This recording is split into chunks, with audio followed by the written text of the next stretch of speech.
Good evening and welcome to our Covenant Healthcare sponsored pregame show on Bay County TV. Jeff Doan and Mike Wisdala along with you. And Mike, this is a game that's normally played in week number 9.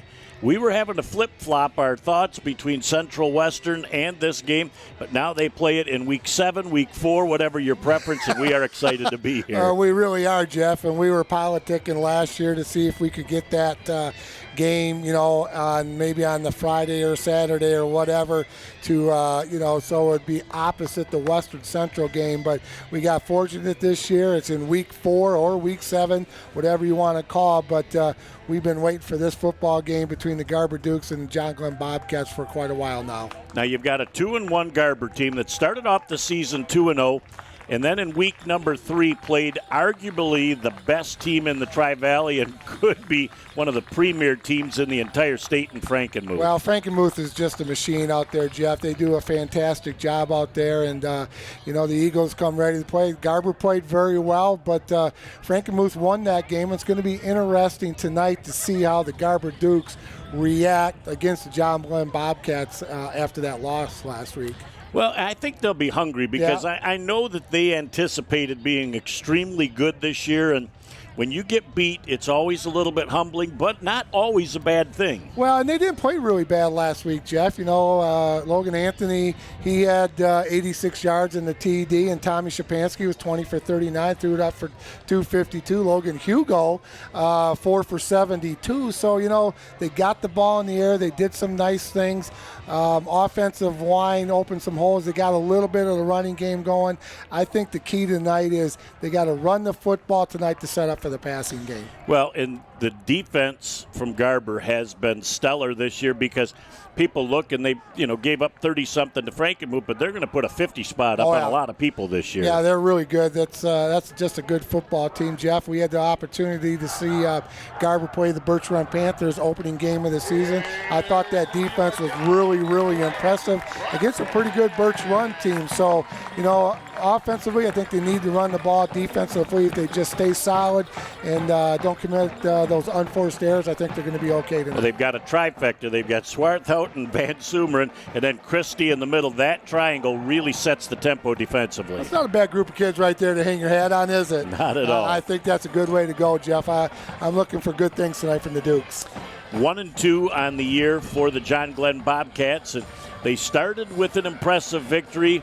And they've played extremely well defensively, but offensively is where they've kind of been a little hit and miss so far in the first 3 weeks. And again, they had another tough loss last week, Jeff, against Swan Valley, 14-10. So, you know what? The Swan Valley is another one of those Tri-Valley contenders. Are there all year. Rank had 4 passes for 95 yards. Warowski passed for 103.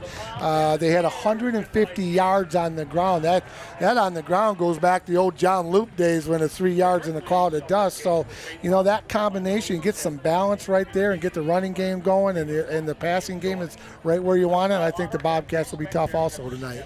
There's no question that Jeremy Warner wants to control the ball, control the tempo of the game, control the clock, and the number of possessions that Garber gets. Well, the way to do that is just keep running the football and don't let the Garber offense on the football field. Well, time for the national anthem right now. That about puts the wraps on our Covenant Healthcare sponsored pregame show. Back in a minute for what should be a real fun ball game tonight. John Glenn Bobcats and the Garber Dukes on Bay County TV. Over the years, he's put his heart into being your dad. He was always there to fix things. Now that he needs help, don't lose hope. Covenant Center for the Heart is leading the way in minimally invasive heart options for inoperable or high-risk patients, with the first and most comprehensive structural heart disease program in the Great Lakes Bay region. It's extraordinary heart care, close to home. Good evening and welcome back here on Bay County TV. Jeff Doan and Mike Wisdala along with you. The white hat in the middle is Mr. Mark Chennel. He's got 30-plus years, and the guy walking to the other side at the 50-yard line, Joe Patriga, normally a white hat. And Larry Jacobs is not able to work tonight, and one of these crews is working tomorrow together up in Tawas. So it's kind of a group all put together, but 5 fine officials, and it's going to be a lot of fun. They're excited about this game tonight, as we are. Always nice to talk to the officials before the game, Jeff. They do a great job. They got a good one tonight to be officiating. The Garber Dukes won the toss and deferred their decision to the second half. The John Glenn Bobcats back to return this kick. Set to kick off will be Millar, as Blaze, through the first 3 weeks, has had plenty of time to get that foot in shape. Look at the wings. We're all set to go. We're ready and underway here with a high, deep end-over-end kick taken on the 8-yard line by the John Glenn Bobcats. Nice roll up to the 27-yard line. And Wyreski really got popped as he came up to the 28-yard line. Yeah, Wyatt Warowski, Jeff, is on that return. Nice tackle by the Garber Dukes. 1st and 10 for the John Glenn Bobcats. Pretty good field position for the Bobcats. Back at about the 28-yard line. So it's 1st and 10 just underway here on a beautiful night, Jeff. Wind coming out of the southwest. Not too cold, not too warm.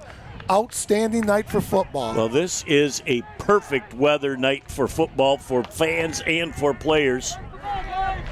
Motion to the wide side of the field. Now they're going to wait and see the adjustment that they make on defense. Now they're going to reset the play. As again, you have 40 seconds now, but 25 after the initial possession. Handoff coming straight ahead for maybe a yard on the play. Christie, and he gets swatted right at the line of scrimmage. And the leading tackler on that play was Nick Baskett. And we talked a whole lot about Nick when we saw him in the first game this year. Baskett is a senior, but just stuffed that down. A long yard gain on the play, 2nd down and 9, John Glenn. Nice job by the defensive line of the Essexville Garber Dukes. Oh, somebody moved. Yep, we've got movement, and that was by the left-hand end. And that will back them up 5. And when you are controlling the ball with the run, giving up these 3 free 5s is a big deal. Yeah, Jeff, that Garber defense has been pretty stellar this year.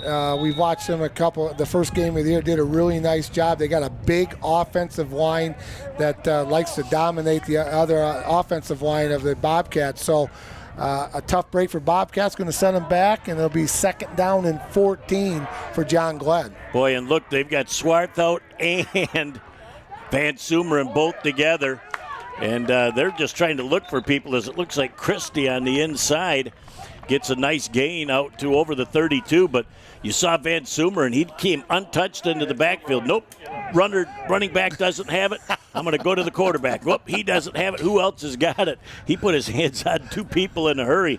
But when you put them on the strong, wide side of the field together next to each other, that's scary. There's some big fellers over there, Jeff. There's some big boys. Further on the motion, Christie gets hit by Van Sumeren in the backfield. Really took one step and never made it happen. With Van Sumeren, that first explosive step to the inside. Swartout keeps the contain on the outside. And I'll tell you, this is something that we didn't see in the first game, but I like the way that twosome looks together next to each other. Yeah, and they do a great job, Jeff. So it's going to be 4th down and 5 for the Bobcats, and they're going to have to punt it away. Now, you look at that wind, they're going to be punting into the wind. Back for the Garber Dukes is number 27. That's Logan Hugo, and we saw him do some really nice things against the Birch Run Panthers in the first game of the year. As taking their time on the snap, a little bit high snap. There's a kick off to the side. Really didn't get a good kick. Got a nice roll out of it, and it's going to go dead at the 46-yard line. At that point, it'll be 1st and 10 for the Garber Dukes. So Garber Dukes holding 3 and out, getting possession at their own 46-yard line. They've already flipped the field. Yeah, that's really good defensive stand right there by Garber, helped by penalty by the Bobcats, Jeff. So they're going to come away with great field position, and you could see that ball get up in that wind, and when it gets up above the press box right there, it's coming right down the middle of the field, south to north. So it's going to be very tough going when you're heading south. Yeah, you have got to get a tight spiral to get distance into that window. You've got to have a low line drive kick and hope for a great roll after it hits the turf. Let's see what Coach Quill has up his sleeve for the first play of the game. Shapansky gives that ball right up the middle, and that ball carrier on the play, banging forward, is Alex Christie. As Alex gets that ball to midfield, picks up about 5 yards on the play, so nice gain on first down for the Garber Dukes. Yep, nice run. Good blocking at the point of attack for the Garber Dukes. Jeff, good gain on first down. They're going to call it 2nd and 5, just underway here from John Glenn Football Stadium and John Luke Field. 9 minutes exactly to go here in the first quarter. Very interested to see Tommy Shapansky in the first drive or two. He played a little nervous in his first game, I guess would be a good way to put it. And I hear after that he's really settled down. Christie, the ball carrier again, picks up 5, picks up a nice block. He cuts to the outside. He's at the 30, the 25, down to about the 22-yard line before Osditch makes the tackle. And a touchdown saving style. But boy, Christie got to the open field, found his blocker downfield, and ran away from where that block was. It looked like Coach Quillard was down there for a downfield block, Jeff. I couldn't see the number because the kind of the lights are right in our eyes a little bit here early during the dusk. But that downfield receiver with a nice block, just holding on to his guy, staying in front of him, and doing a nice job. And making sure Hugo, or who was that? Christie, the runner, broke it to the outside for extra yardage. Good downfield blocking by the Garber Dukes. You're going to hear a lot of Christie tonight because the feature running back from both teams is a Christie. So it's very interesting. Tommy Shapansky again out of the short shotgun. And again, ball goes to Christie, and he bangs forward on the play as Alex gets about 3-4 yards again as he is down inside the 20-yard line. They're going to give him almost 5 yards on the play as it'll be 2nd down and a long 5-to-go situation. Looked like Buzzard was in on the tackle for the Bobcats, Jeff, but another good gain on first down. Make it 2nd down and 5 at the 16-yard line. And you know what? You're looking at Coach Quill right now. He's establishing that running game, Jeff, and he's letting the big fellas up front say, hey, you know what? Let's get the ball to our running backs and let's see what we can do with it. Well, they feel like they've got a little bit of a size advantage, and they're going to try and maximize that if they can. Again, Christie, the ball carrier, hit right at the line of scrimmage. An excellent job.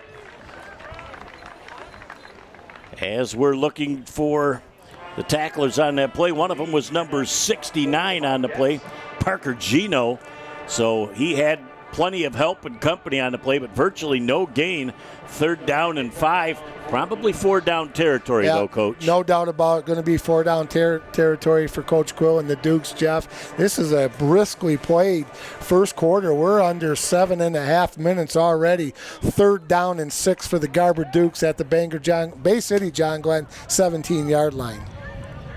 Again, single back, double wing. Shapansky lets that ball flow. What a perfect pass down to the 10-yard line. Fighting forward down to about the 7-yard line is number 27 on the play, Logan Hugo.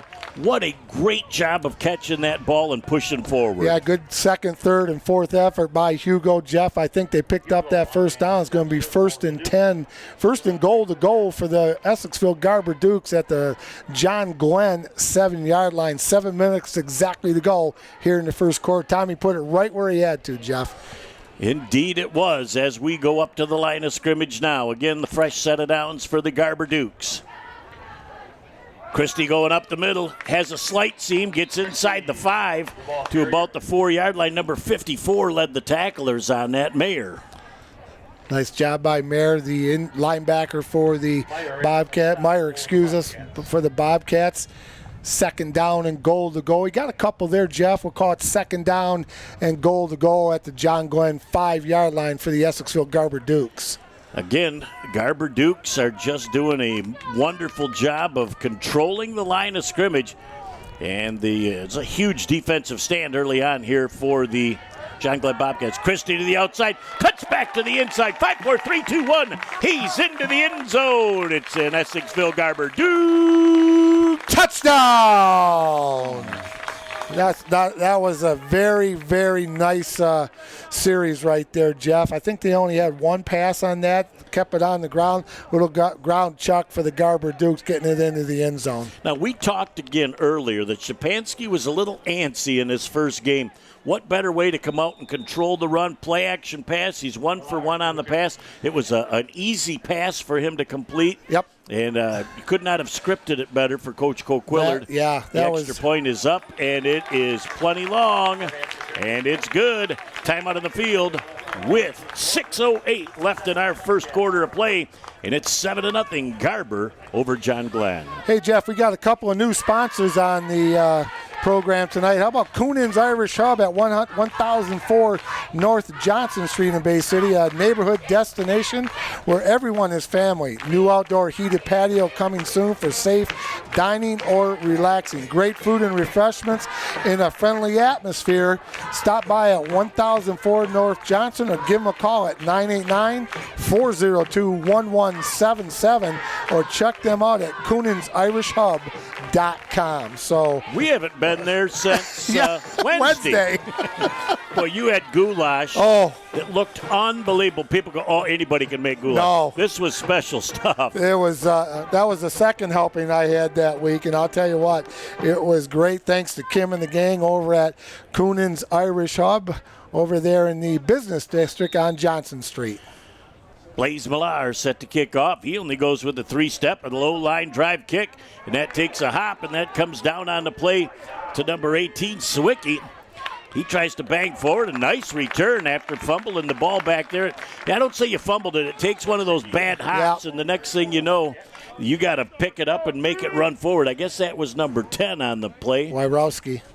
As Rywowski did a great job again. He got about 23 yards on that return. A good field position again for the Bobcats, Jeff. We'll call it first down and 10 for the Bobcats at their own 31. 6:01 left to go here in the first quarter. Duke's up 7-0 over the John Glenn Bobcats. Boy, it's amazing that the half of this first quarter is gone. One possession for each team. And, you know, John Glenn would have had success had it not been for that penalty that put him in second down behind the sticks. And so we'll see if they can reestablish. Again, as they try and go up the middle, Christie is the ball carrier, and he picks up about 3 yards on the play. Good pickup by Christie. Good blocking at the point of attack for the John Glenn Bobcats, Jeff. That's a good gain of 3 on the play. Call it second down, and, well, they're going to give them 2, second down and 8 according to the scoreboard, but nice job by Christie gaining 2 yards for the Bobcats. Srebinski with the tackle on the play. Trying to throw that ball deep, and it's in and out of the hands and almost intercepted. I think they are going to give him the interception. They're going to have a confab right here, Jeff. The head linesman over on this side of the field, he made the call, went back to the back judge and said that was an incomplete pass, and I thought that was the right call. But a great job, good recovery by, I think that was Logan Hugo on the recovery. He made a really nice diving catch, but it ground. It shook loose, but great effort by number 27, Logan Hugo. You know, and while we've got him in it, number 50, Caden Putman has a special birthday today. He becomes a young adult at 18, so from your family, happy birthday, Caden. Happy birthday, Caden. Back to throw the ball again. Pass just a little bit wobbly as it was thrown on the run, and they knew who was coming from behind. You could feel the ground shake as Van Sumeren was in pursuit. Yep, he was open, was just a little bit short by the quarterback for the Bobcats, Jeff. Wyrowski, the quarterback, they're going to have to punt it again into that very tough wind coming directly out of the southwest, about 10, 15 miles an hour, maybe more. In Wyrowski's previous pass, had that not been into the wind and held up for a minute, I think that could have been a big gain for the John Glenn Bobcats. Another good defensive stand by the Dukes. They should come away with decent field position. They look over to Coach Jeremy Warner and the staff and go, okay, we're ready to rock. First snap was a little bit high. This one is chest high and almost blocked. And it comes down at the 35-yard line. Picking it up and returning the ball for about 12 yards on the play was Logan Anthony. So very nicely done. He scooped that thing up like a shortstop. Oh, coming off the field here for is Cade Coquillard, limping badly. So I don't know. I didn't see what. If that looks like it might be an ankle or a knee or a groin. I really can't tell by the way he's hobbling. Did not see what happened, Jeff, so we'll see what's going on. But again, good field position for the Garber Dukes at the 46-yard line. It's 1st and 10, 5:14 to go here in the first quarter. Dukes up 7-0 over the Bobcats. Where did they start their first possession? Same spot, my friend. 46-yard line, different spot on the 46. But over on the other side of the field. See if 46s are wild here for the Garber Dukes. There's Christie again. He banks forward for about 3 yards on the play. Very nice job defensively by John Glenn Bobcats, led by number 31, Kendall Lee, with the initial hit. But it's pretty obvious early on that both of these teams are looking to set up the pass with a strong running game. Yeah, Garber is doing a nice job running the football, Jeff. Up the big fellas up front are doing a nice job opening some hole. Gain of 3 on that play. That's all you can ask for. You get 3 to 5 on the first down, and that is what we say opens up that playbook for Coach Quillard, so he can go just a skosh deeper on the next call. 2nd down and a long 6. Play action pass. Pass to the outside. Great catch out there by number 2 on the play. And that's Error. And that is a gain on the play of close to 10 yards. And they're going to say it's just enough for a first down. Error knew he was going to get hit on the play. Watch that in, and 2 really good passes so far from Tommy Shapansky. Yeah, Tommy had some time to throw the football right there, Jeff, and he just threw a laser out there to the wide receiver. And the wide receiver knew exactly where he had to go to get that first down, and he was about 2 yards over it. And they got that first down in Bobcat territory at the 43-yard line.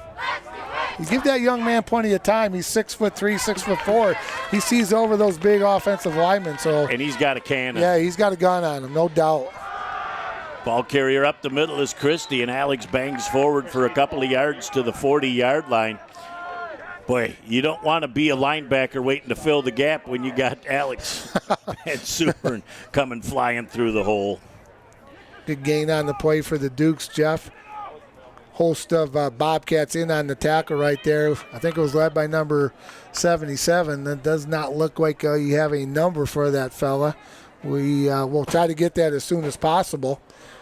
We're in a different spot this year. We're over on the visitors' side in the press box. We're not up at the other side because of the social distancing, but we're just happy to be where we're at right here at John Glenn. We're in the house, and that's good enough for us. That's it. Shapansky back to throw. Pressure coming from the backside. Passes in and out of the hands of the intended receiver. And that was Logan Anthony. I'll tell you, you put that ball there with him 10 times, he's going to get 9 of those. Yeah, that was a nice pass by Tommy to get it over the defender, Jeff. And maybe he floated just a skosh, but good effort by Anthony. Stops the clock. 3rd down and 7 for Garber at the Glen 40.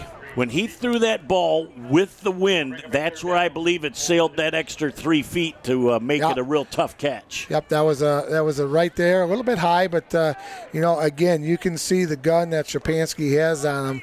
So it's going to be 3rd down and 7 for Garber at the Glen 40. Let's see what they've got. They've got a very strong stable of 3 wide receivers. Christie right up the middle, fooled by nobody as they come up out of the bottom of that stack, and led by number 31, Kendall Lee. He snelled that thing out for a modest gain of a yard. 4th down and 6 yards to go. And Coach Quill is looking over saying, hey, I think we might go for it. I think Coach Quill was looking and hoping to get about 3 to 4 out of that to put it in a 4th and 2 or a 4th and 3 situation. But credit the John Glenn Bobcat defense for not being fooled at all. Yeah, they did a nice job right there, did the Bobcats, Jeff. A lot of hats to the football. Everybody coming. Short gain on the play. Called 4th down and 6 for the Garber Dukes at the Bobcat 39. Well, you're not going to believe it. Poof, 2 minutes and 12 seconds to go, and we got ourselves, Jeff, a timeout, Essexville Garber. Cade Coquillard is moving around pretty freely on the sideline, too, and looks like he may be back in the game soon as well. But AAA Transport and Limousine is the Great Lakes Bay region's most reliable and requested transportation service. For over a decade, we have been helping our clients to get to their destination on time, in style, and comfort. AAA's services include non-emergency medical transport, wheelchair accessible, school transportation, and shuttle services. We strive to provide exceptional customer service and tailor our fleet to meet your individual needs. Rest assured that you are in safe hands when you ride with AAA Transport and Limousine. To set up your next appointment, give us a call at 989-893-8294. And, what about some new signs? We do. We got another great sponsor, Jeff. It's our friends from Eberhard Sign Works, is the official banner provider for Bay County TV. For all your sign and banner needs, Eberhard Sign Works can make it work for you.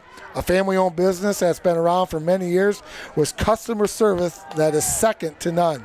Remember, Eberhard Sign Works has sign of all kinds, and if you can read it, they can make it. They are located at 108 Woodside Avenue in Essexville, or give Connie and Greg a call at 989-892-5566, or email them at eberhardsigns@gmail.com. Quads to the near side of the field. They're going to set that up to the outside, pounding forward very close to that first down marker, and we're going to find out if, in fact, they got it. It's going to kill the clock, but they're looking right now, and I think that they get a good spot, and I think that somebody from John Glenn may have not been pleased with where they put the spot down, and there may have been some verbiage there. I think what happened, Jeff, and I did not see, I saw the ball abruptly go to the left, so I think somebody kicked the football from the spot, and the head linesman threw the flag immediately for the penalty. So look at you calling them the head linesman. You're spot on there, Coach. Well, I've been learning from the best. After 27 years, you think I get it right. All right, what we're going to have is a dead ball, unsportsmanlike conduct penalty against the John Glenn Bobcats. Now, did they get the first down or not? Yes. Okay.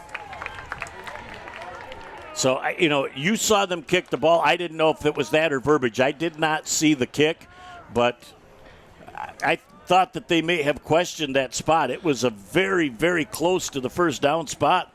And I'll tell you what, Alex Christie did a tremendous job behind those three blockers to get there. And John Glenn thought they had stopped them, but well, he had to go up and get it, too. The ball kind of floated a little bit, Jeff, a little bit in that wind. So he went up and got it. Second, third effort. Good job by the Dukes. And with the penalty, that puts them down to the Bobcats' 16-yard line. And running quads here to this side of the field, too. That was something that we haven't seen yet this year. So kind of the bubble screen. They get that thing out on the outside, and not much there for Christie as he did fumble the ball. He never did get possession of that ball, and it was coughed up. Coach Jeremy Warner over there is excited that his club comes up with a huge stop here late in the first quarter with $1:44 left in the first. It looked like Buzzard was the one that jumped on top of that football, Jeff, for the Bobcats. Big opportunity for Garber with losing that football. So Bobcats will be 1st and 10 at their own 16-yard line. And again, that is a huge change in the momentum here in this first quarter. If Garber comes in and scores again and goes up 14-0, when you like to establish the run, that's really tough coming back from a 2-touchdown deficit. Let's see what the Bobcats can do here late in the first. They run a quick pitch to the outside as well. That is to number 2, Dabrowski. Tacklers are led. Swartout gets out there on the play. Number 57, Basket gets out there on the play. So they're swarming to the football. $1:23 to go here the first quarter, Jeff. The Dukes up 7-0. And a big break for the Bobcats on the fumble by the Garber Dukes. And then the second quarter, when they make that switch, Jeff, the Bobcats will have the win with them for the whole second quarter. And they're going to be movement on the offense again. Boy, in the second unforced penalty here, and that is at least, to my knowledge, 25 yards in penalties in the first quarter, and that is not the recipe for success. Football coaches get gray hairs and miss a lot of sweep, Jeff, over things like that. So, you work on that all week in practice and you get prepped for the game. So, but you got to overcome that. It'll be 2nd down and 15 for the Bobcats. As they come up to the line of scrimmage, with time to throw the football, sending that thing out, and it's intercepted by the Garber Dukes. Down the field with a couple of clockers in front, down inside the 10 to the 7-yard line. 1st and goal as the hat gets ripped off, but a beautiful job of intercepting that pass. Was that Potts? Colton Potts? It looked like Potts. And number 25.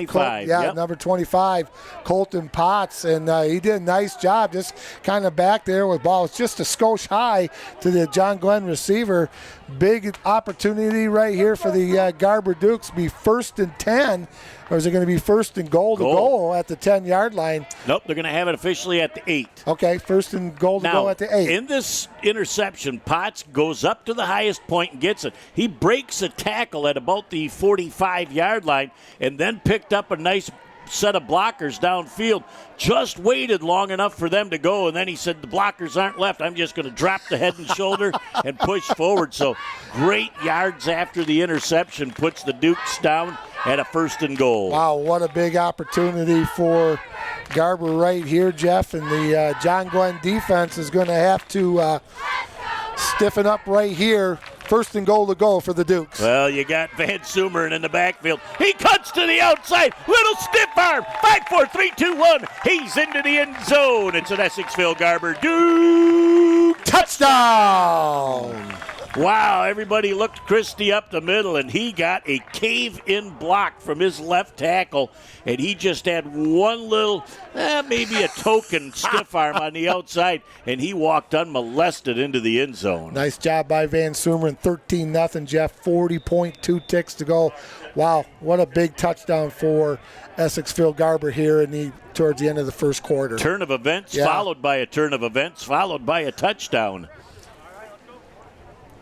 As Millar set to kick the extra point, it's up, it's plenty long, and it's good. Time out on the field with 40.2 ticks left in the first quarter. It's 14-0, the Garber Dukes over the John Glenn Bobcats. Inside, outside, or even in your home, there are lots of ways to enjoy amazing food from Bay City Bills. Our dining room is ready for you, and so is our new outdoor seating, both meeting current state guidelines. And we are ready for you with takeout too. Stop in to Bay City Bills at 1215 Michigan Avenue or find us on Facebook or at www.baycitybills.com to see our full menu. Doing a last-second count. They wanted to make sure they didn't have 12 on the field, so nicely done. That's the last job that the kicker wants to do before he waits for the white hat to blow the whistle. Here we are with a 3-step and a kind of a semi-pooch, and that thing is going to hit on the 25-yard line and picked up and moved just a little bit forward for Dabrowski. Carson Dabrowski, you know what, Jeff, those things are tough to handle. They take that goofy bounce, and, we're seeing a lot of that. We saw the Birch Run Panthers, no, not the Birch Run. Clare. The Clare Pioneers, when we did Clare at Pinconning a few weeks back, that kicker could drop that thing in an empty area like a lob wedge and put some spin on it, and you could tell that their special teams coach, they spent a lot of time on special teams trying to get that football. They probably had 6 varieties of kickoff, and they were all effective. Did a nice job. But this was nice. It'll put John Glenn in 1st and 10 over the 30-yard line. Pretty good starting field position. Again, Christie right up the middle. Nope, they're going to the outside again as the ball carrier is Dabrowski, and he gets soundly met.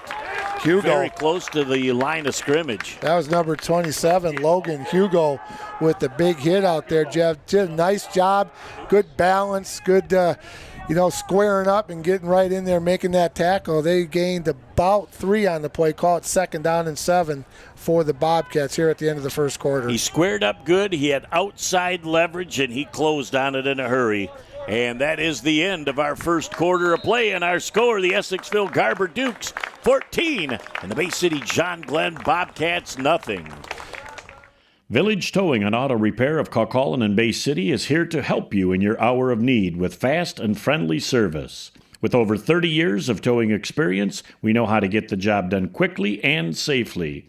From big to small, we do it all. Give us a call at 989-684-9607 for all your towing needs.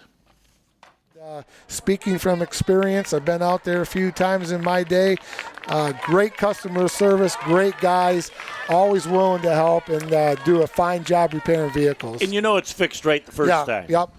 As we see look at this, Quiz. That's a big crowd. The Bobcat Nation finally gets to expand. You know, they're at about That's just the middle 25% capacity, but the band is actually here tonight, too. Oh, and it's good to be back with all the now kids. you know that fall is back in the air with football. It's always good to hear the marching band, Jeff. And you look across the way, they're all having lots of fun being out in the fresh air. It will be a 2nd down and 7-yard to go situation as the John Glenn Bobcats switch formations and go double wing. Single wide receiver to the far side of the field with Christie, the single back. Motion here to the near side of the field. Again, trying to go right up the middle. The Bobcats are really having trouble getting to the second level of the Garber Duke defense. Van Sumeren in on the tackle with a host of other Garber Dukes. Jeff, number 59. Also in there is Shabinsky, if I trying to see the name, if I said it right, Shabinsky. Nice job. A little bit of gain on the play. Call it 3rd down and 6 for the Bobcats at their own 36-yard line.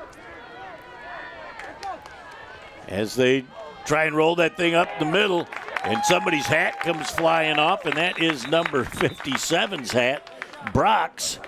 And Christie went absolutely nowhere on that play again. And we talked about the two defenses going to be stingy tonight, but man, the Essexville Garber Dukes have been super stingy. They have played a really nice game. Number 57, as you said, Aaron Brooks has to lead the field for at least one play, Jeff. When the head comes off, they'll go over and check him out. But again, now you've got the Bobcats punting with the win. So this is going to be a different trajectory on the ball from the Bobcat kicker. Lugo and Anthony back as twins, which you don't see a lot, but that just keeps them from kicking the ball away from somebody. Hosditch with the kicking chores. And that one is blocked by Swartout. And picking up the ball and moving forward a couple of more yards.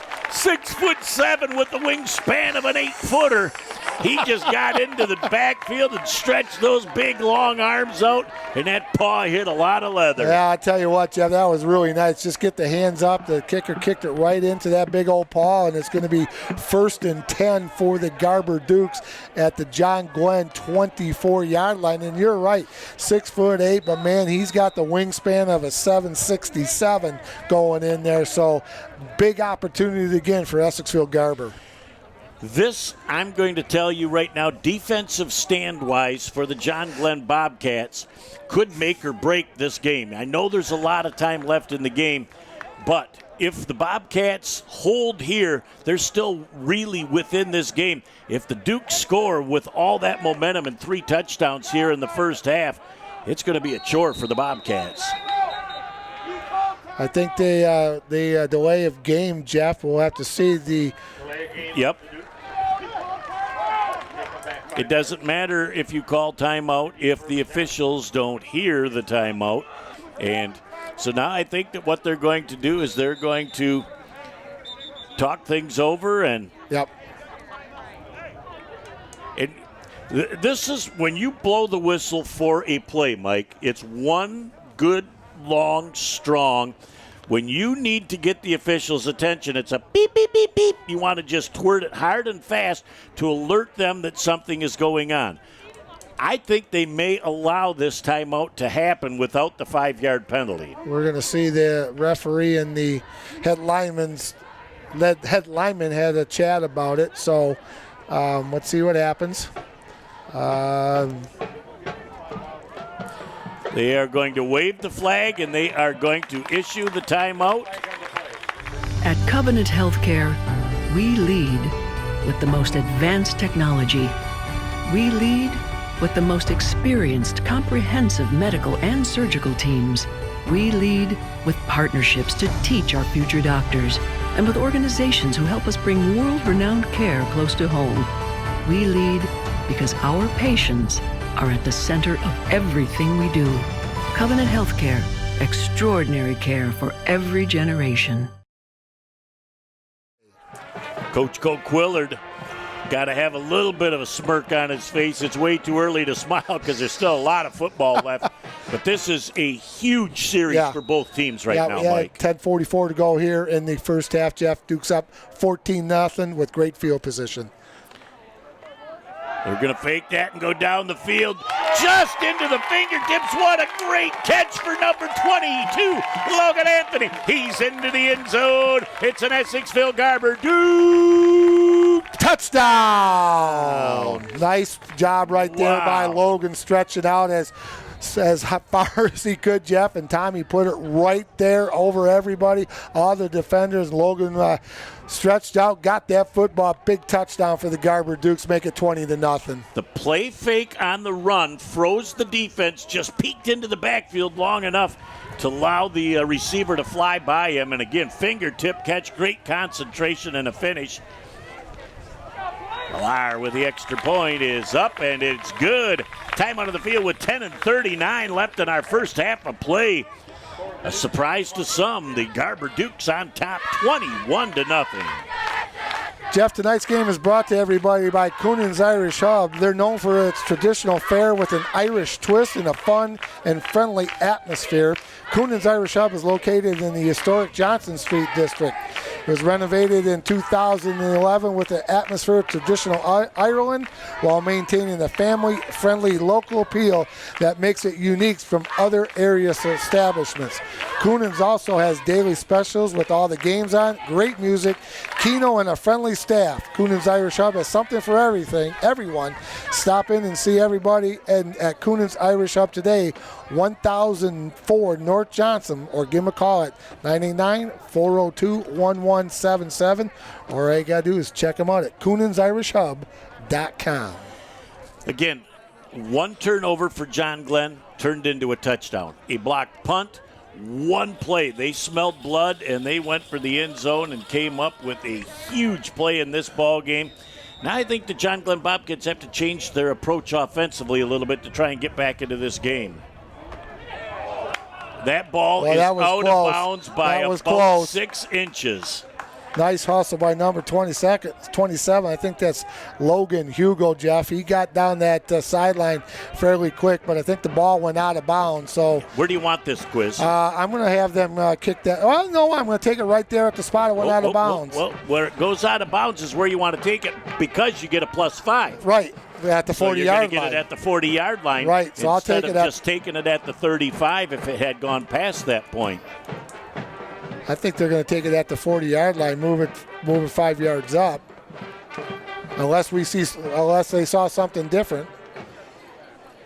As we're seeing the cheerleaders from across the field, again, our vantage point has been changed, and they're now going to march off the 5-yard line from the 36 to the 41. But it's interesting how we've seen in all 3 games that we've covered so far, Jeff, it's been interesting to see how the kickoffs are these little pooch lob wedge type kickoffs have been really effective for the kickoff teams. Lee Thompson over there's got his own box. The golden tablet. As they get that thing to Christie on the outside, he cannot turn the corner as the Essexville Garber Duke defense is just unbelievable as they swarm to the football. That was number 25, Potts. Colton Potts again, Jeff, on a big loss for the Bobcats. Going to set them back about 6 yards, so second down and 16. Yeah, we saw Lee coming into the game. We talked to him. He's over on the high rent district over on the other side of the field. But when you're established like him and you're that important, that's why he's over there and we're at. How about Colton Potts? He has got INT and TFL. He's got all the initials going right now in the first half. That's easy for you to say. As Christie banks forward, the offensive line doing a much better job of moving the defense. Swart out at the bottom of that pile along with Christie. A couple of the people in on that tackle will bring up a third down and 13-yard to go situation. And again, now, we know why Rowski can throw the football, Jeff, because he had 103 yards last week against Swan Valley. Let's see what the Bobcats do. They decide to run it on third down, and they are short of the first down. It was third down and 12.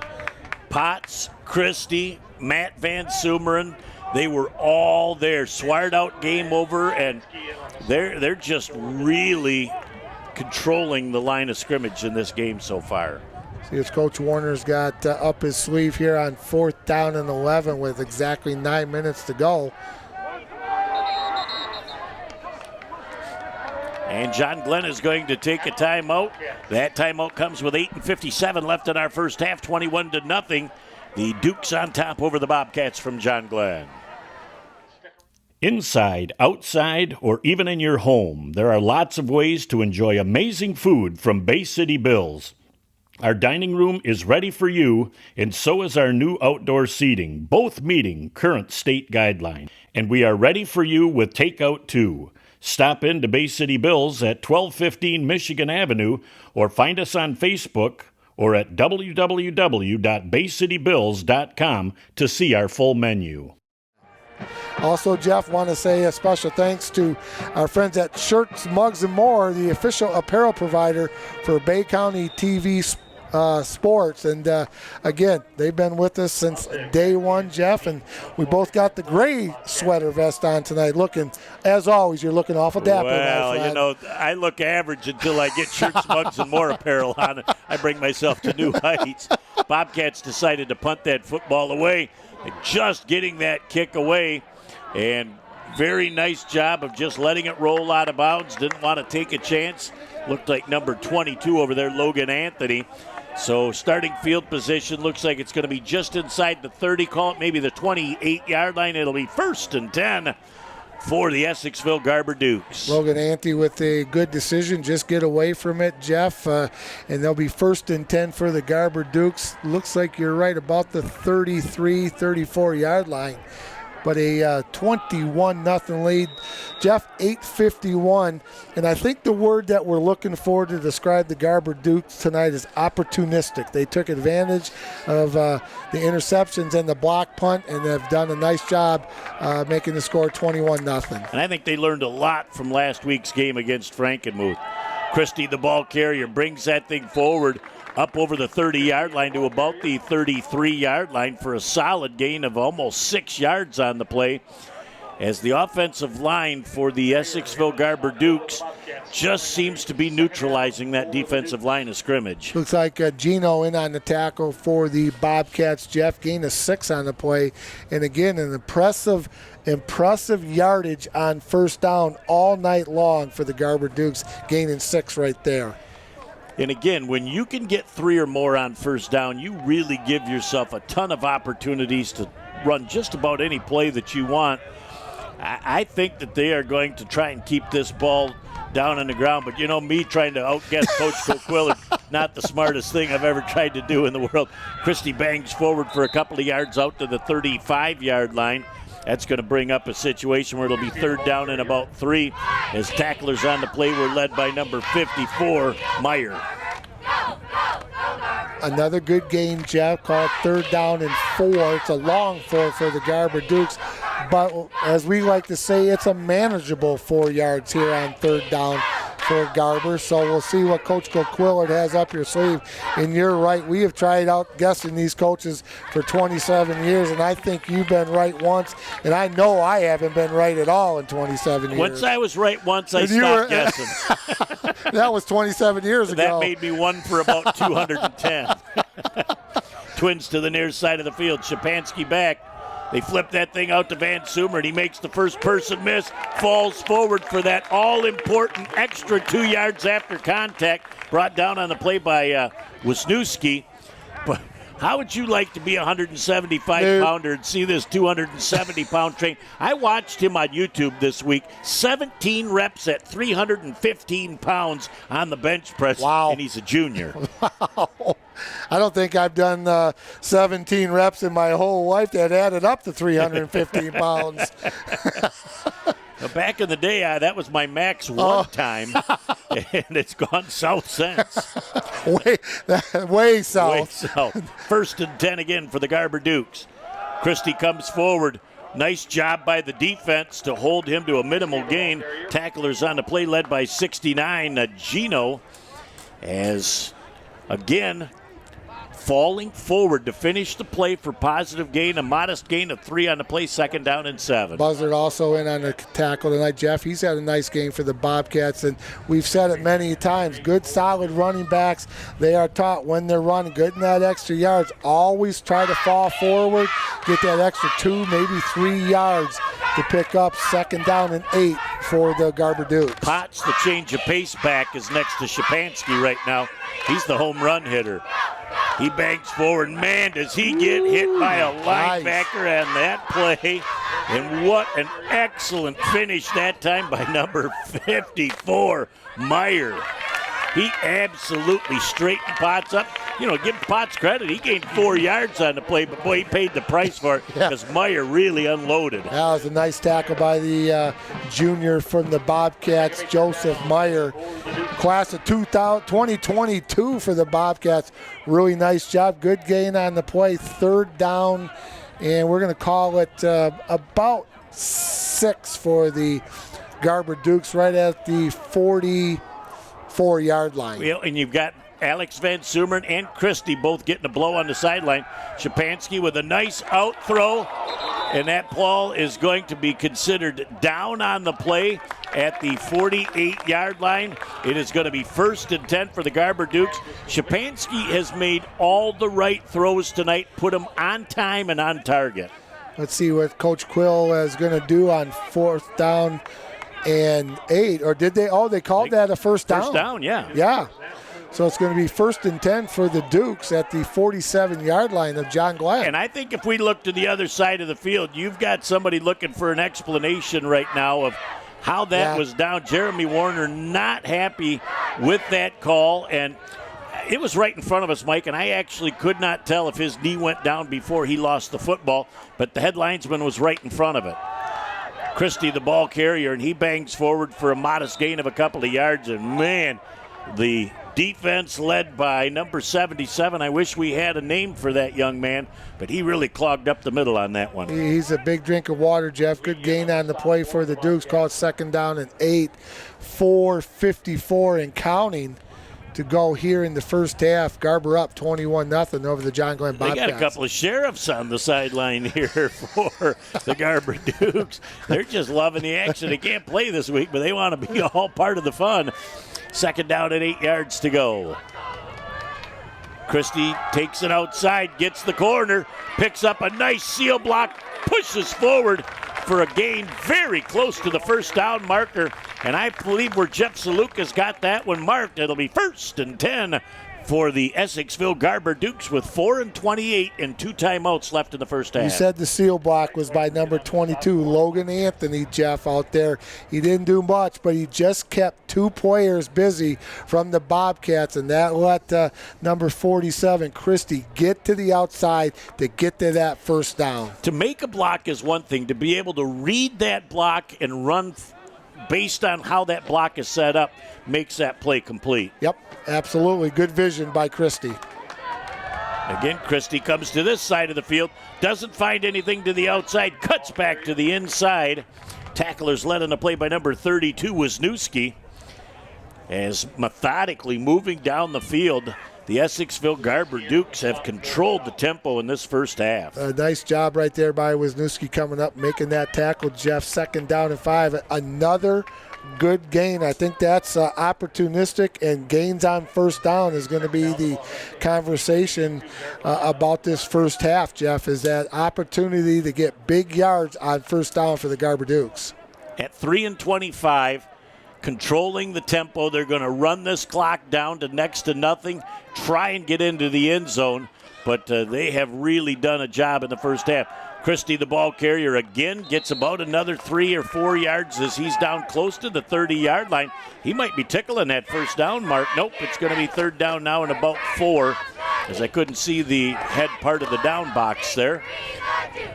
Down just under 3 minutes now at 3:55, 2:55 and counting left of the first half. Well, Christie did a nice job there. Good blocking at the point of attack, Jeff. Good vision. Didn't see anything to the outside. Got up into the about the B gap right there, or the 4 hole, and gained a nice yard. Third down and 4 for the Dukes. The Dukes are always falling forward at the end of the plays, which gives them an extra 1 or 2. Shapansky coming to the near side of the field. Pass is complete on the play to number 27. Great job by Logan Hugo. And he is going to be very close to that first down marker. I think he might be a touch short. Nope, they're going to have it just the first down. Past the first down marker at the 26-yard line. The head linesman turned around, took a little peek, and said, let's move the chains, fellas. So it's 1st and 10 for the Dukes at about the 26-yard line of the Bobcats. And you look at the passing game tonight, Jeff, you know, a couple of them been kind of downfield, but, you know, you're looking at those little 15, 10-yard sprint passes, sprint pass right, sprint pass left, and Tommy Shapansky's putting it right on the money He's tonight. only missed on one pass in the first half, and that is a thing of beauty. Trying to go to the outside, a great flare pass, and that looks like it's out there to Potts. I'm not exactly sure. That could have been number 27, Logan Hugo. I'll wait to see. That's Anthony. It's Anthony. All right, double deuce out there with another nice gain and a move of the sticks. It'll be 1st and 10 once again for the Essexville Garber Dukes with 2 and 10 left in our first half of play. Another good pass, Jeff, and you know what? There was good coverage out there on Anthony. They had Tommy had to put it right where it was, so big first down again for the Essexville Garber Dukes. Shapansky had time to throw the football. He could step into it. He threw it to a spot, and great job that time by Anthony to get to that spot. Christie bangs forward, and good defense that time by the John Glenn Bobcats. Really smothered that play to a modest gain of 1 or 2. Tacklers were led by Kendall Lee. Kendall Lee's had a nice game for the Bobcats tonight. Jeff called his name a few times. He put a hat right there on Christie. They're going to call no gain on the play. It's going to be 2nd down. And, well, they're going to give them 1, 2nd down and 9 from the Bobcat 13-yard line. Again, a $1.22 and counting. The Essexville Garber Dukes with 2 timeouts remaining. So, man, you took the words right out of my yapper. Oh, no, don't tell me, Coach, I'm starting to think like you. I've reached new heights. It's about time you got up here. As they slide around right now, they're going to throw that ball down. What great hands on the play, catching the ball just inside that 5-yard line. And that is number 12. Oh, Colin Sackrider with his first catch of the night. How about the hands by Colin? Nice that was job, a great right grab. There. Good grab, good tackle by the Ozditch for the Bobcats. And we're under 35 seconds to go. Clock is running, Jeff. 2 timeouts for the Garber Dukes. Plenty of time with 2 timeouts for Essexville Garber. As they get up to the line of scrimmage out of the short shotgun. Trips to the right. They're going to run that ball or with a pass to the outside. Did that completion happen? Yeah, I think that was Anthony again. That was absolutely a tremendous pass and catch by Logan Anthony. He's into the end zone. It's an Essexville Garber Duke touchdown. That was a one-hander by number 22, Logan Anthony.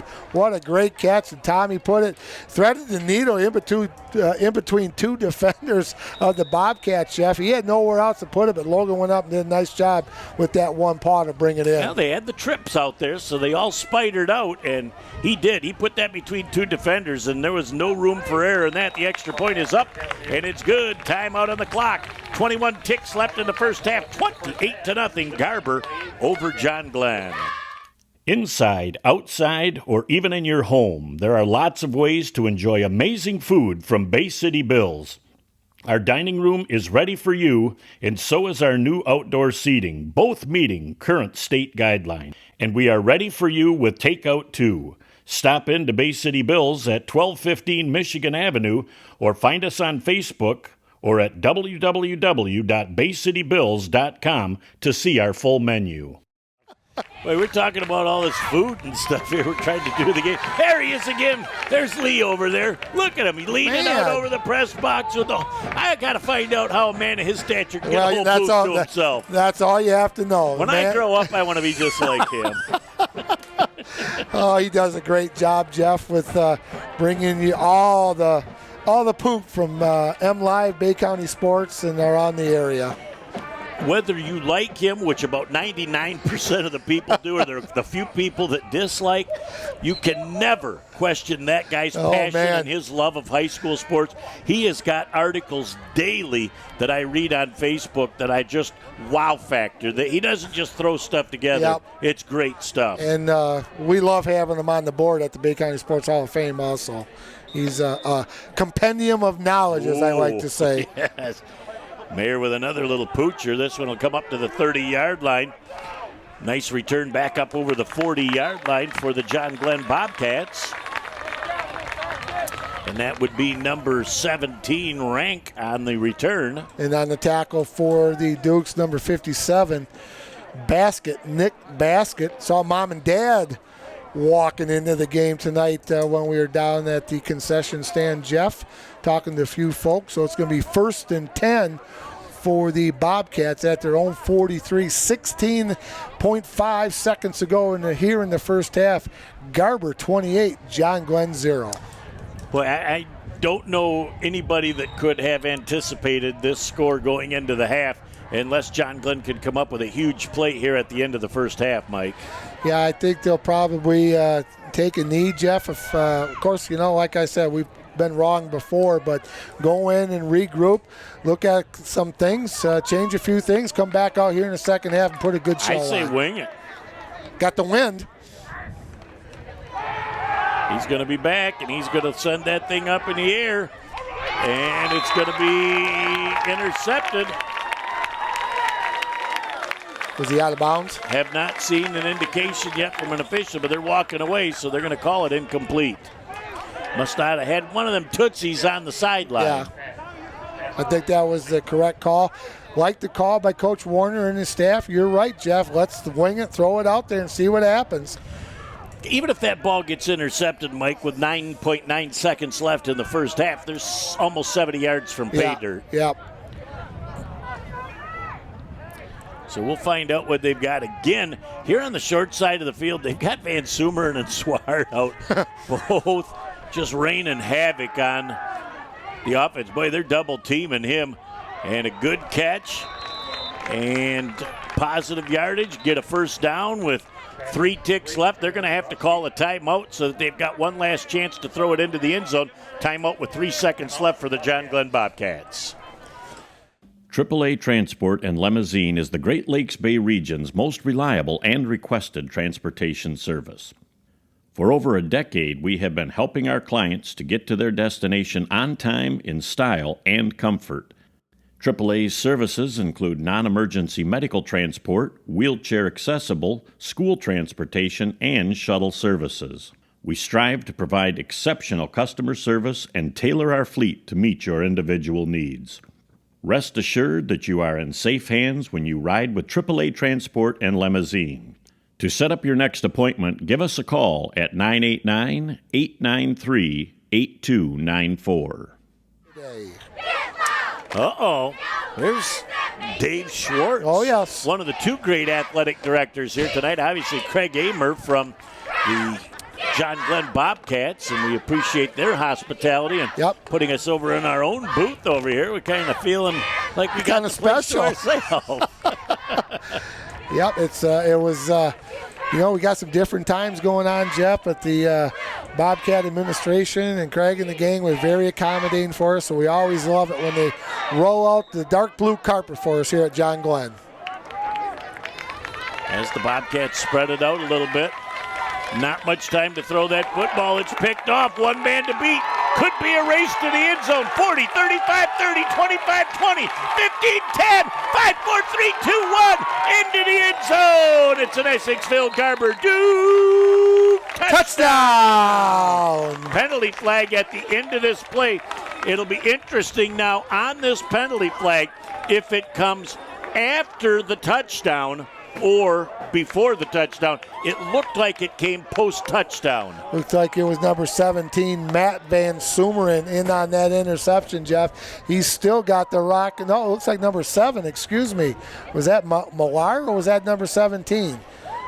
Dead ball, unsportsmanlike conduct penalty against the Essexville Garber Dukes. It looked like Alex Van Sumeren was chirping with somebody, but they're going to call it dead ball, so that is going to happen after the try, there is no time left on the clock. So that was number 17, Matt Van Sumeren, on the interception. After the touchdown, the penalty came out 40-0. Wow.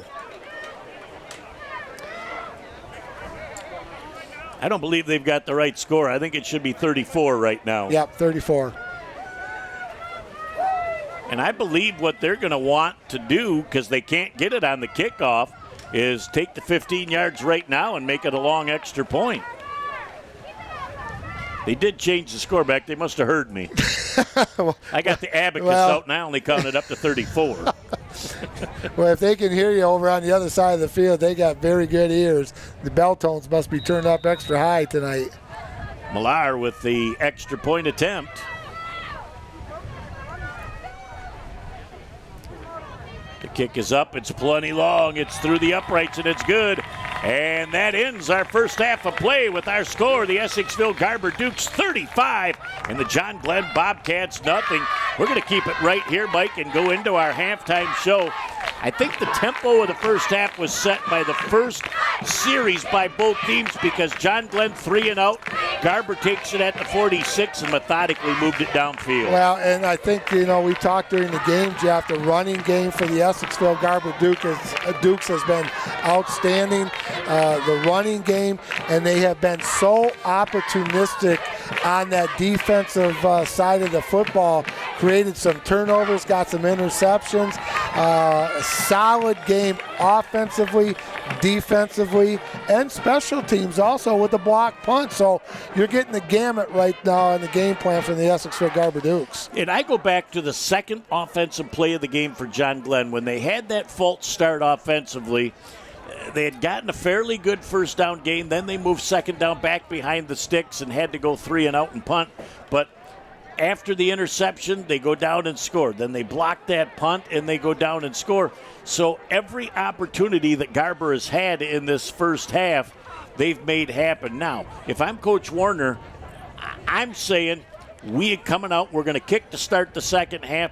We have got to reestablish ourselves, and we have to win the second half of the football game. Well, and one thing he's also going to say, Jeff, there's a reason the windshield is bigger than the rear view mirror. You can't look into that rear view mirror and look backwards at what has happened here in the first half. We got to put that behind us and get out there and get back to our game plan and get this thing back to Bobcat football and take care of the little details that we talked about during practice during the week.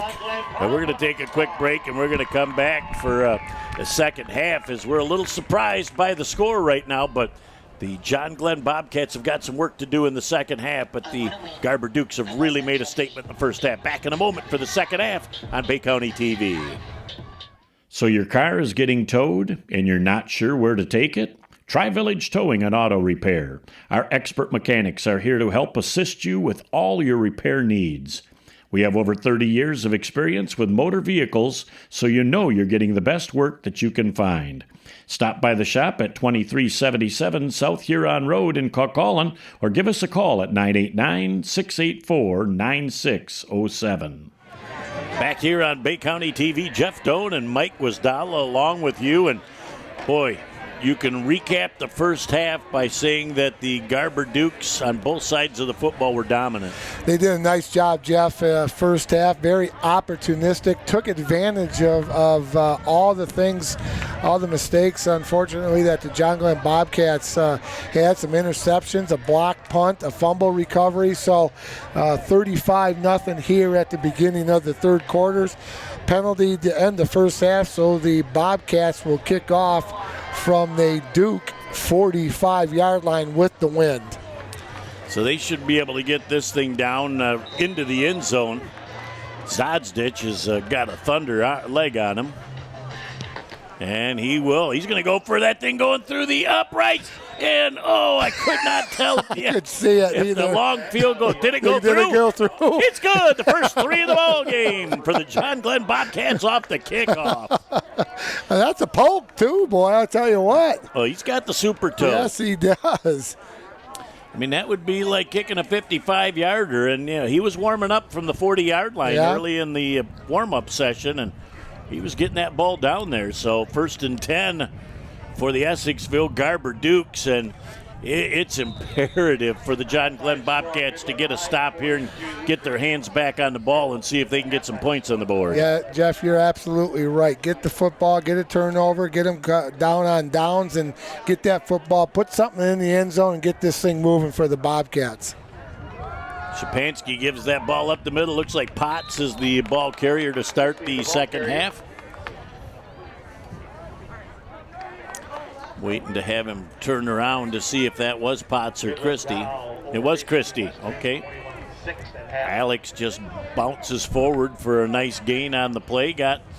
Looks like about 5 yards on the play. Second down and 5 yards to go for the Garber Duke. Well, and we talked about that, Jeff, throughout the first half.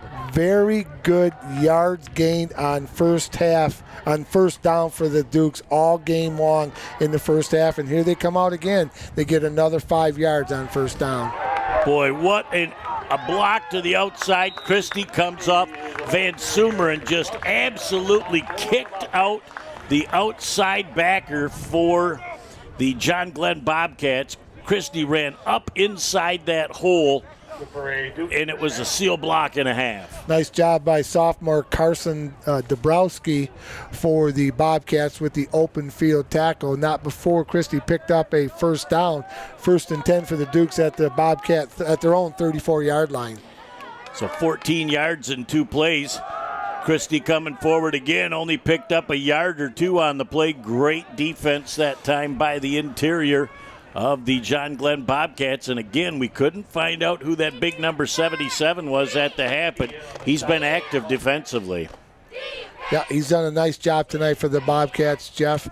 Nice gain on the play. Well, they're going to give him 2 yards on the play. Call it 2nd down and 8 for the Essexville Garber Dukes. Just underway here in the third quarter. The Garber Dukes 35 and the Bobcats 0.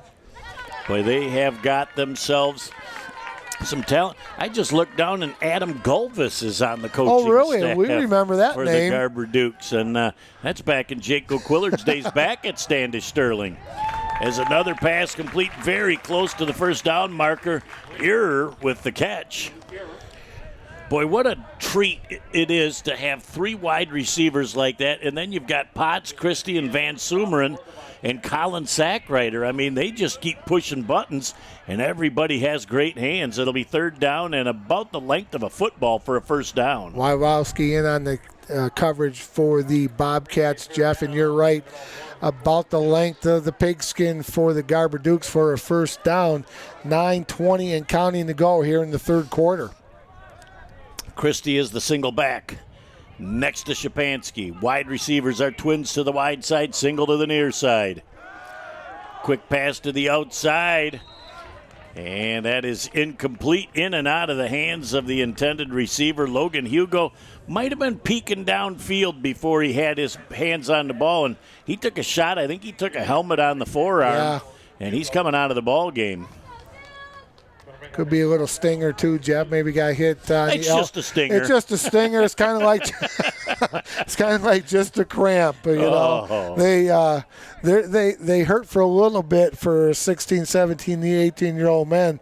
For a 60-year-old like you, that's going to last. That's going to last till Christmas. That's going to last until the next New Year. You're right. 4th down and a Scotier. And it's Van Sumeren plowing forward to the 50-yard line. He's just out there and he's looking for somebody to contact with, and there's nobody home. It'll be 1st and 10 for the Essexville Garber Dukes. And Dukes are lucky there, Mike. The wide receiver to this side was playing a little bit of patty cake with himself, and lucky there wasn't a 5-yard penalty. Well, Van Sumeren's old school, Jeff. When he runs the football, he's really good at that stiff arm and gets away from a lot of tackles with that. And I don't want to get stiff armed by him. I'm not even going to get in front of him. As Christie comes forward again, great job by the defense of the John Glenn Bobcats as they get up out of the pile. Again, number 77 was there along with number 28, Jack Johnston. No gain on the play for the Dukes. Second down and 10. Again, we're at 35-0 Essexville Garber Dukes over the John Glenn Bobcats here at Loop Field in the John Glenn Stadium, Jeff. A beautiful night, good-sized crowd. The band's here, so we're kind of back to normal tonight, but I know some other people would like to be there, but we're hope you're enjoying the game on Bay County TV's YouTube channel. And there is a run to the outside again, just sitting behind blockers. Such a patient run that time by Alex Christie, coaches. He waited for his blockers to come, pushed the defenders out of the way, leaned forward, got the first down and more, as it's moved the stick time against for the Garber Dukes. I'll tell you what, Evan Westfall was leading the way, and you're right. Christie had great patience, kind of put his hand on the backside of Westfall right there, Jeff, and he just said, wherever you're going, I'm going, and he followed him and picked up a big first down for the Garber Dukes. Again, twins to the near side, single to the far side. Christie still the single running back. Christie comes to the near side of the field, and he bangs forward down to about the 36-yard line as the tacklers come undone. Number 32 with the initial hit was Wisniewski and Meyer, the two initial hitters there for the Bobcats. Again, another good gain on first down. They've got 3. That's the standard right there to get on first down. If you get 3, you're doing something. Second down and 7 for the Bobcats for the Dukes at the 36-yard line of John Glenn. And don't look now, Coach, but more than half the third quarter has been eaten up by this drive, and the Bobcats are still on defense. There's a great play that time defensively by Kendall Lee. Shut down the ball carrier on the play. Alex Christie might have been lucky to get back to the line of scrimmage. They're going to give him a gain of 1 on the play. Third down and a long 6-yard-to-go situation, but exactly what the Garber Dukes wanted was to come out and just put a long drive together. Whether they get points or not out of it, they're chewing up the clock. Like that number 31 for the Bobcats, Jeff, the senior, Kendall Lee, has had a really nice football game tonight from that, I think he's an outside linebacker, if I'm not mistaken, or a stand-up defensive end. So he's had a pretty game tonight for the Bobcats. Shapansky back to pass. He's got time to throw the football. That's underneath to number 22 on the play, and Logan Anthony, but a penalty flag down, and that will be at about the 32-yard line. But there was also one across the field by the line judge too, Jeff. He threw one. There might be a face mask on the far side of the field. Not quite sure what happened here. Ineligible downfield by the offense, and that'll certainly be accepted by the John Glenn Bobcats. Now, when a pass play happens, Mike, you know the 3 players that the umpires got. That's on a run play. On a pass play, what he does is he goes from 7 yards deep up to close to the line of scrimmage, and if anybody runs past him, his job is to say 3 yards past the line of scrimmage. If they're outside your peripheral, they're too far downfield, and that was an easy call for Joe Patriga. Yeah, Joe saw that, Jeff, and made the call. 4:46 to go. Going to move the Garber Dukes back to the 40-yard line of the Bobcats. Call it 3rd down and 12. For Garber, but a tough break. Good pass. Little yak again by Logan Anthony, but to no avail. They'll bring it back to the 40-yard line. Shapansky's got time to throw the football, so some of those longer patterns that it takes to develop, they're having an opportunity to make happen. He's very comfortable back there tonight. So everybody is set. He's back to pass again. Here comes some pressure. He's going to try and roll out from around it. Does a nice job of getting away from the first, but continued Russian pursuit defensively from number 14, Caden Resmer, comes up with a big tackle, but we're still in a running clock situation here as we're inside 4 minutes left in the third quarter. Again, also over there for the Bobcats was number 32, Kevin Wisniewski for the Bobcats. You're right, 4th down and 9, clock running. Definitely 4-down territory for Coach Quill and his Garber Dukes, Jeff. But again, a little bit of speed right there for time. He got away from 1, got it down to 4th down and 9. So, better than 4th and 12 or 4th and 13. A little bit more manageable for the Dukes. I like the call, though, from John Glenn to put pressure on him. Shapansky back again. Pressure coming from the backside, but he rolls away from it. The pass is complete, but it looks like it's going to be short of the first down at the 30-yard line. The ball goes over on downs. It'll be 1st and 10 for the John Glenn Bobcats. But, Mike, the clock will be under 3 minutes before the Bobcats touch the ball for the first time in the second half. Yeah, it was a good call right there by Coach Quill, but the clock is still running.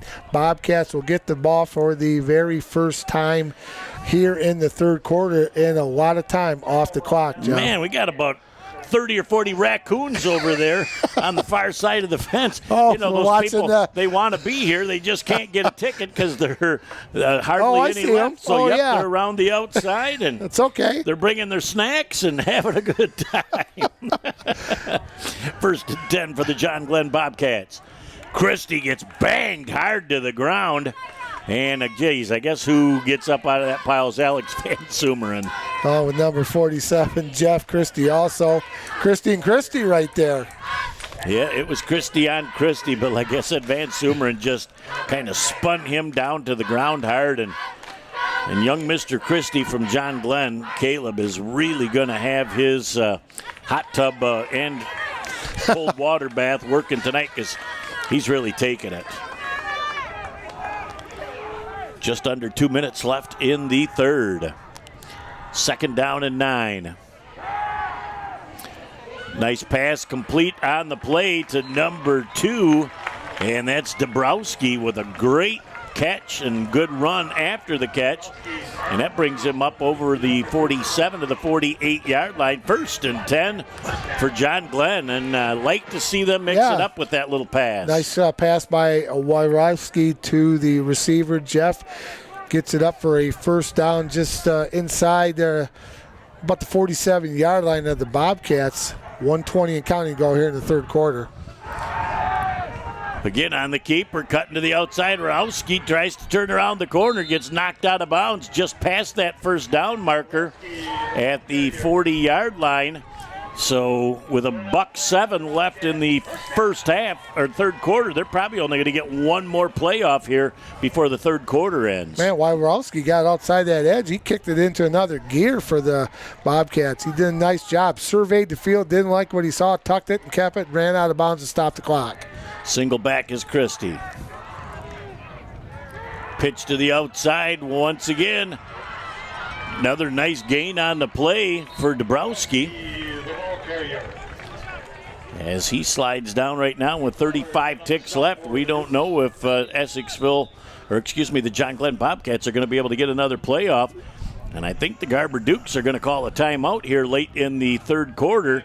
In the fight against cancer, you are never alone. The Covenant Cancer Care Center pledges to stand by you every step of the way. And standing with us now is MD Anderson Cancer Network, a program of MD Anderson Cancer Center, one of America's leading cancer care providers. This extraordinary affiliation gives families unprecedented access to world-renowned cancer treatment plans close to home. Together, we can fight cancer, hand in hand.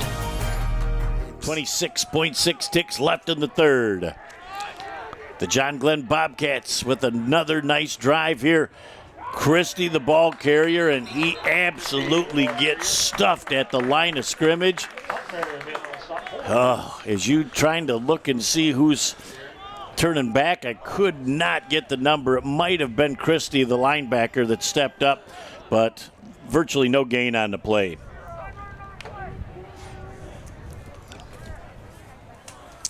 And they're not going to get that play off before the end of the third quarter.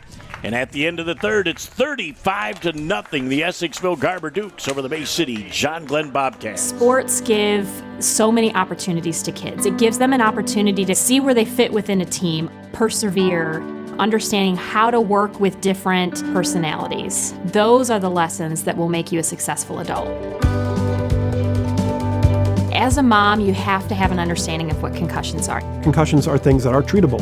If we take care of athletes, they will be able to develop and have a long, happy, healthy life.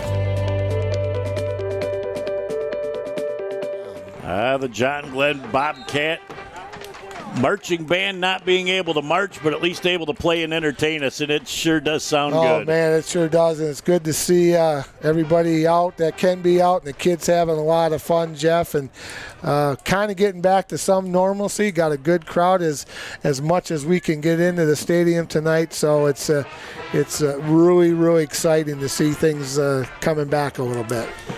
Well, and in the next week or so, you're going to see a vast multitude of the students navigating their way back into the hallways at school, and the parents are cheering loudly for that. Yep. As again, the fullback, Christie, doesn't even get to the line of scrimmage, and that play is just blown up by number 50, Caden Putman. As he flew through, he had plenty of help, but he had the initial hit. Also in there, Jeff, number 57, Nick Baskett, bring a lot of the other blue helmets with them. No gain on the play. In fact, I think they lost a couple. 4th down and 5 at the 35-yard line of Garber. So they're looking right now. Rowski has Christie as the single back, and they've got twins to both sides of the field, so potentially a pass situation. As that thing is flipped out, very nicely done. Trying to get to that first down marker is Dabrowski. I think he got the first down. Yeah, I think you're correct, Jeff. He did.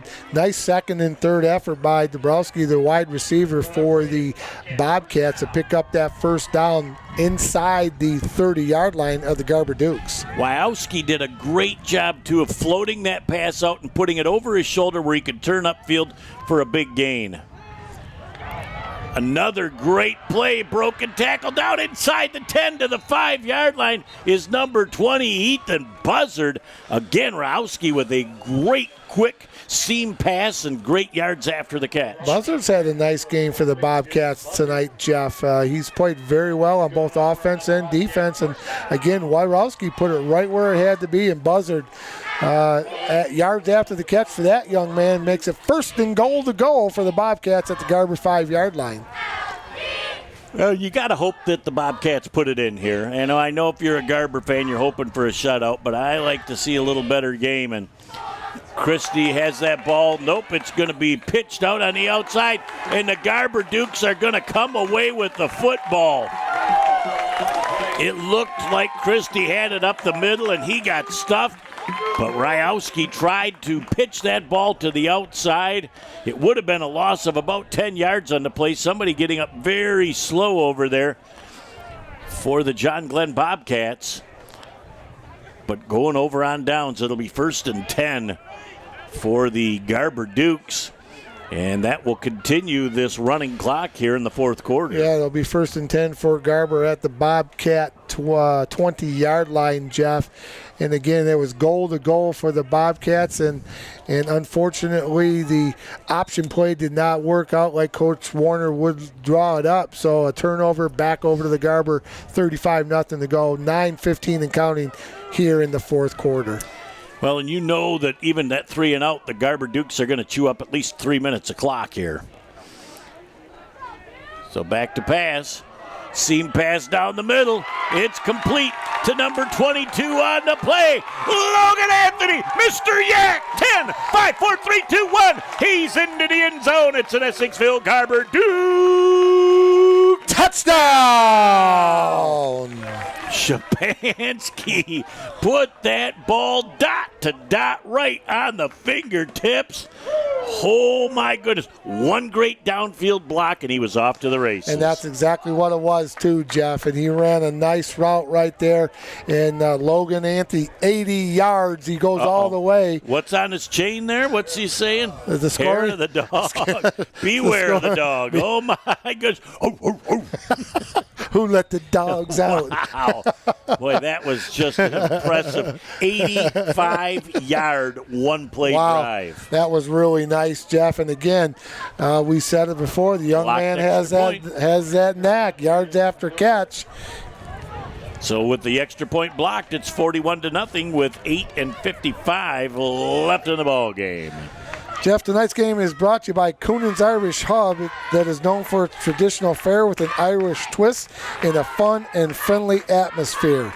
Coonan's Irish Hub offers a delicious full menus with homemade soups, award-winning chili, Irish stew, fresh salad, gourmet sandwiches, and the best Reuben and burgers around. Coonan's has daily specials with all the games on, great music, keno, and a friendly staff.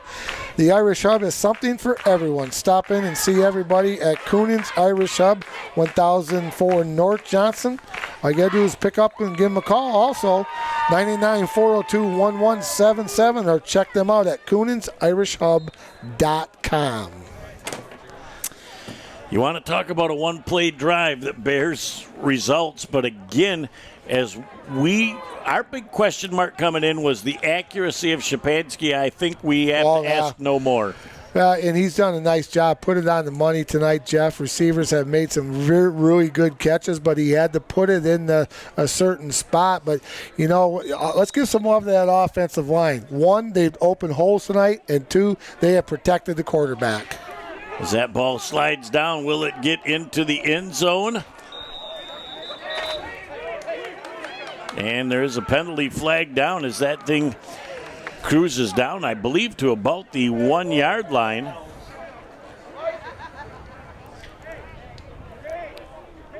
And that's going to be an illegal procedure as the ball did go out of bounds just short of the pylon. Again, that's in the corner. Tough for us to see. Nice job up there by Jared and Natalie Doan on the cameras tonight. And we're all back together. You haven't even said anything. Love to the whole crew. I'm Jeff Doan along with my partner, Mike Wisdala. Jared and Natalie Doan up on the cameras, producing, directing, extraordinary. Who is that man? He's back in the saddle again, Mr. Nick Page. This is the first time this football season we've been intact, and man, is it fun. They even bought dinner tonight. Who did? Well, they owed us some dinner from last year, so they got off pretty cheap tonight. It out, but it was still tasty. It sure was. Ryowski back. Swartout hits him just at the end and just about intercepted. There's a little miscommunication, but I am certain that Ryowski knew that he had Swartout bearing down the straights. Yeah, you could feel him coming, Jeff, and he got rid of it just in time. Incomplete pass, 8:25 and going. That clock is counting 41-0 Garber Dukes over the John Glenn Bobcats. And again, who would have thunk that we would be in this situation? We expected a very close game, but a few unfortunate breaks for John Glenn in the first half, and you got to give Garber credit because they capitalized on them. Yep, we talked about it. We'll say opportunistic with the Garber Dukes tonight. Boy, another quick pitch to the outside. Looks like Osditch gets it, and we've got a penalty flag down coming from the back judge. That's probably the first time tonight he's been able to throw that thing out. He won't need the tied stick on that thing. Well, with the way these guys are reffing 4, 5, 6 games tomorrow, Jeff, if they don't, they might need the tied stick for those flags. And we're going to have a penalty, so they're going to stop the clock. And we're going to have a holding penalty on the John Glenn Bobcats. I am pretty certain that penalty will be accepted. And again, it was thrown by the back judge, so it had to be downfield. So it's a 10-yard penalty, but it's not like 10 yards from the line of scrimmage. Right, from spot but it's going to be backing them up to make it about a 3rd and 12-yard to go situation, or replay second down, excuse me. He threw that thing a long ways. That thing went about 10, 12 yards in the air and bounced about 2. He's got a good arm. He does. Halfback pass. If he's got time to throw it, now he just tucks it down and goes. Christie knocks him out of bounds. And a late flag coming from Jeff Saluka over on the far side. I think they're going to get the 10 back. Might have been a late hit by the Garber Dukes. Yeah, it could have been out of bounds, Jeff, for the runner for the Bobcats. And 7:40 clock stops on the penalty. Dead ball, personal foul against the Garber Dukes. That's a tip situation, if I'm not mistaken, isn't it? That's one of the times they stop the clock. Do you know what that stands for? Oh. I do. Oh, you tell us. Timeout, injury, penalty, score. It just rolls off the tongue now. You are becoming extremely proficient, Coach. But you'll never see me down there doing that. How about that big bag of corn we all enjoyed tonight, too? Didn't get down there. Didn't see if they had any of our world-famous fries down in there. Yeah. But I know they've got a limited press spot or a concession stand tonight, but it'll be 1st and 10 for the John Glenn Bobcats, as it's nice for them to move the sticks with 7:35 and counting left in the ball game. Looks like Christie, the ball carrier, might have picked up about 3 as he ends up just short of midfield. As the last tackler getting up is number 59, Strabinski. Gain of a couple of yards on the play, 2nd down and 8 yards to go. As we are tickling 7 minutes and counting left in the clock, 41-0, Garber on top. There's another pass complete with a nice hit defensively by number 8, and that's Cade Coquillard. Austin Keeney in on the for the reception for the Bobcats, Jeff. You know, and that's been a pretty effective play for them. That little tight end or slot back quickie in, winger, yeah, for the Bobcats. Been one of their better plays tonight. They look really good with that play. Christie up the middle, and he runs right into number 17, Matt Van Sumeren. And Christie's forward progress stopped. Also getting up out of the bottom of that pile again is big number 59, taking up a lot of space tonight, Evan Serbinski. And 6 minutes and counting left in the game. The Bobcats putting together another nice drive. This is their second nice drive of the second half. Quick pass to the outside. It's going to be caught after it was bobbled and banging forward for a positive gain on the play. Looks like it'll bring up a 3rd down and short, as that's Osditch. And the tacklers on the play were led by Coquillard and also Hugo. And another one of the good plays for the Bobcats. Wyrowski likes that little slot receiver quickie in and the quickie out, Jeff. And to throw the ball that far across the field, you got to have a little bit of an arm. And he's done a nice job tonight for the Bobcats. And he's got enough strength but enough touch on it that it's been a very effective play, especially in the second half. Absolutely. Ball is fumbled down on the ground, and Osditch is back there going, oh boy, what did I do to deserve this? As the Essexville Garber Dukes just made short work of that play, as number 25 back there, Colton Potts, as we're at 5 minutes and counting left in the ball game. And another time where a bad pitch has caused their drive to at least temporarily stall. It's going to be 4th down and about 7. I think we got 3rd down, Coach. 3rd down, I'm sorry. And there is a Sward out, and you do not get out of his reach, as he's got that huge wingspan. And once he gets his big mitts on you, it's not good news for the offense. That loss on the play goes all the way back down to the 44. And they're going to say the ball goes over on downs. It'll be 1st down. The down box was wrong, and I was not keeping track. Coach, I'll never doubt you again.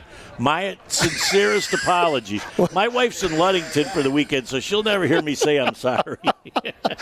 Well, you know what? Just remember that next week and for the next 27 years, my friend. Well, I will, Coach. I'll never question that again. With under 4 minutes left in the ball game, it's going to be interesting to see now. I think they're just going to be able to grind this out, and 1 1st down, and they'll be able to go to victory. Little Chuck Knox. Oh, yeah. Little ground Chuck. I think you're going to see some 100% ground beef. Us old guys know who that dude is. Ball carrier moving forward is hit initially on the play by Kevin Wisniewski. And the ball carrier on the play, couldn't tell if that was Christie or not. It was.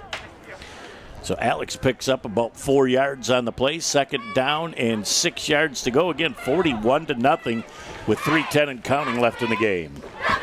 Yeah, Jeff, impressive showing tonight by the Essexville Garber Dukes on pretty much all aspects of the game, offense, defense, special teams.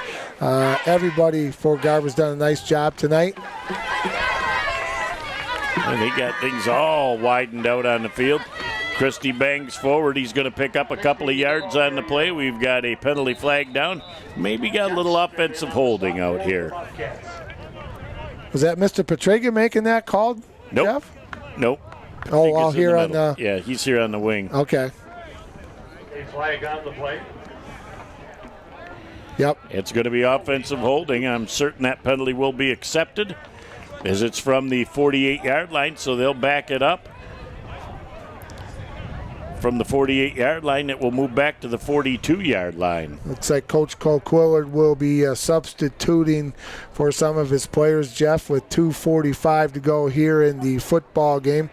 Move the ball all the way back to the Garber 39-yard line. It'll make it second down and about 14 yards to go for Garber.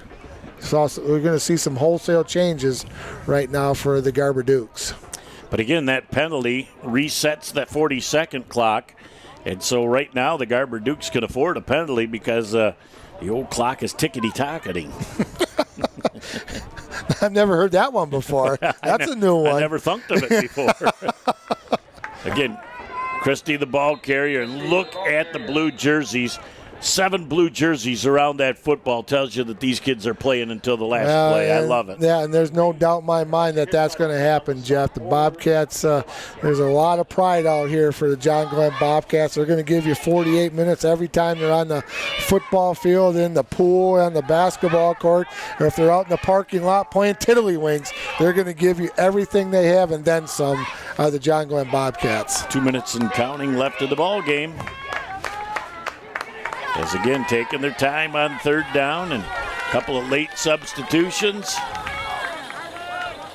Let's see. Yep, they were going to have 12 on the field. They slide one off. All is well. Third down and about 14. And we're going to have delay a game on the offense. Well, and you know what? That happens when you get, new kids and new... A special shout out to Katie Boomer, M-Live photographer. Thanks for your work tonight, Katie. Well, they're sending one out. How about Caden Putman? The big fella turns 18 years old today. Wow. And the family wanted to send their love and their best and tell that young man that they appreciate him. Happy birthday, young man, and have a great birthday Welcome today. to adulthood. Well, welcome to 18 years old. Do you remember that age? I vaguely do, but he'll remember this night after this huge victory. Sliding forward near the first of the first down markers. So we're down inside a minute right now on fourth down. And I believe for the first time tonight, they'll be punting the football.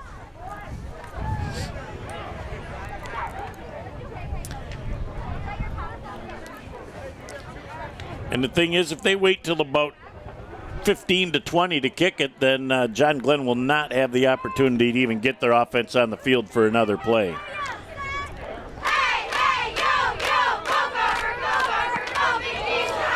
And that one will go for about 7 yards, because that's going to stop down at about the 48-yard line.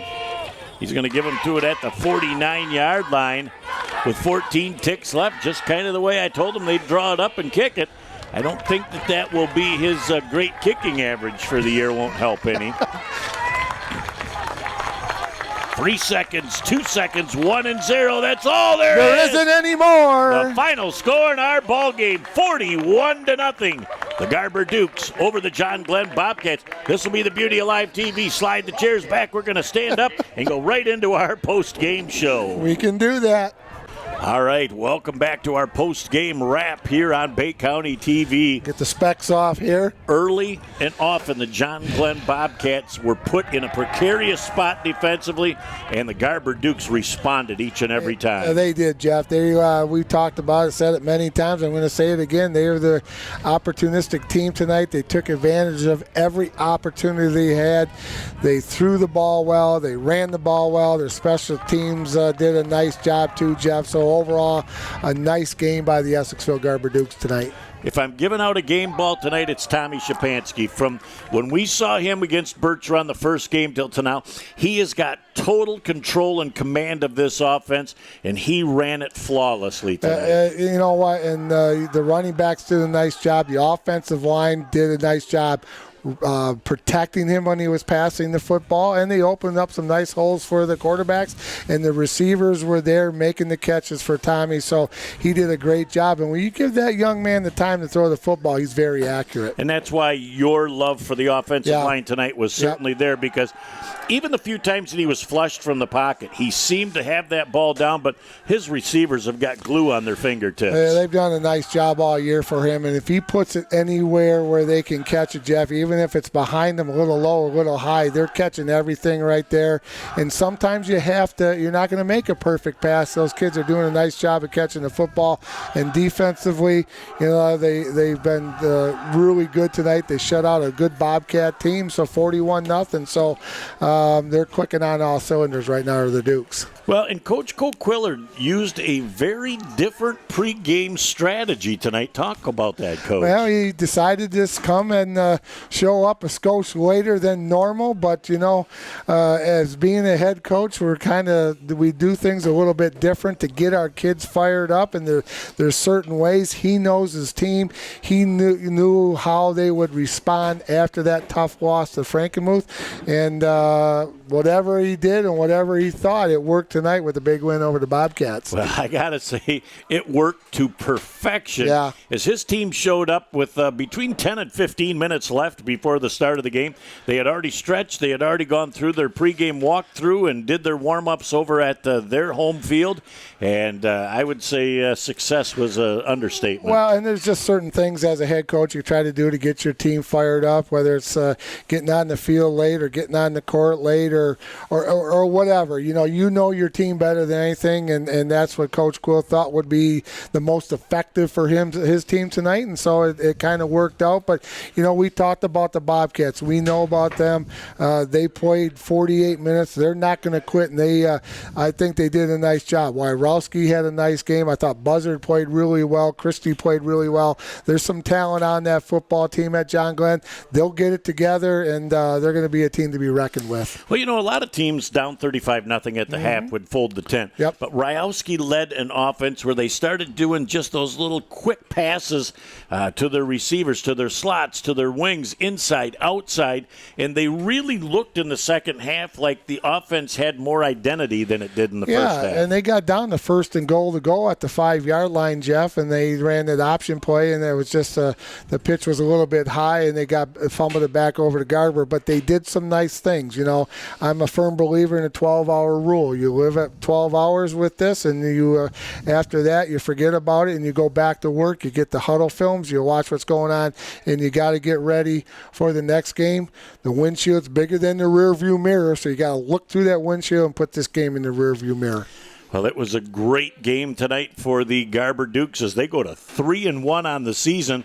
Everybody gets into postseason, but you want to go into postseason with two things: health and momentum. Well, and you know what? I think Garber came out of this pretty healthy. I didn't see anybody for the Bobcats get injured or have any problems. And you know what? Momentum is on Garber's side right now, but you got to go back to work and look at some of the good things, take care of some of the things that you need to work on, take it one game at a time, and get ready for the playoffs because everybody's in this year. Well, and tonight was going to be interesting to see for Coach Coquillard. After that loss to Frankenmuth, until you get on the field, you really don't know how your team responds. You can have a terrible week of practice. You can have a great week of practice. Right. But I think early on, Coach Coquillard knew they were focused and they were going to move up and down the field. Yeah, and I think that's part of when the coming to the game and that before the game started, that's what he was thinking. So, he knows his team. He knows what they can do. He knows how they're thinking and things like that. So I think he had a good game plan.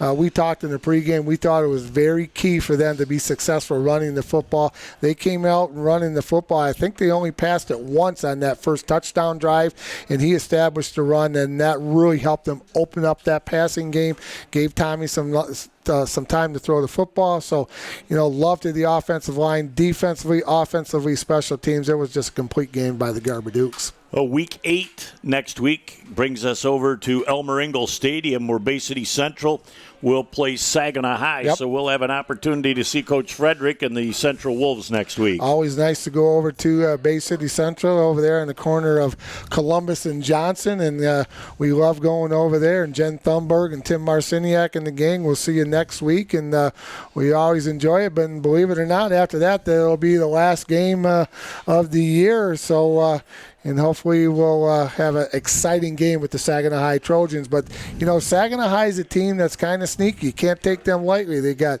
good athletes and a lot of speed on those Saginaw High teams. So you got to get ready for those guys. Well, just like Arthur Fonzarelli, I got to tell you, Coach, I was wrong once tonight. You were spot on. Always a pleasure to be by your side. Pleasure's all mine, my friend. On behalf of the whole crew, I'm Jeff Doan along with Mike Wisdala, Jared and Natalie Doan on the cameras. Welcome back. Nick Page producing and directing. Look forward to seeing you next week at Bay City Central. We'll see you next week.